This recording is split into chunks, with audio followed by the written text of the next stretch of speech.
Eto nga pala guys yung lunch ko today at dahil nga sa day off ko today, sa labas ako kakain. Hindi naman talaga ako guys mahilig sa noodles pero sometimes naiisip ko talagang kumain. Andito nga pala ako guys sa Banchaw at may food court dito kaya ito talaga yung favorite na restaurant kong kainin lagi every time na nagde-day off ako.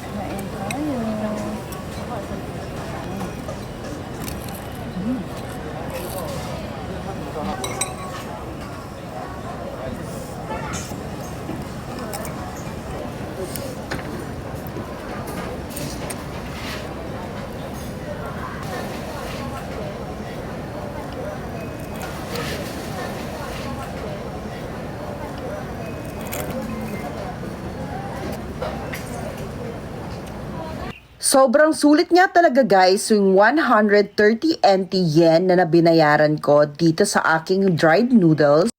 Dahil sa sobrang dami na niya, hindi ko na talaga siya maubos. Pero of course, kailangan talaga nating ubusin kasi sayang yung ating binayad.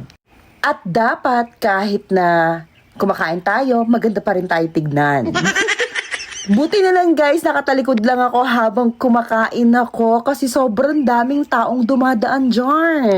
Sobrang sarap nga pala nito guys, yung barbecue chicken nila dito. Medyo matamis nga lang pero carry naman. Every time nga lang lumalabas ako guys, nag-spend talaga ako ng pera para kainin lahat ng gusto kong kainin sa labas. Kasi guys, ito talaga yung goal ko sa buhay. I want to eat everything I want. Hanggang dito na nga lang guys yung video na to. Thank you for watching. Bye!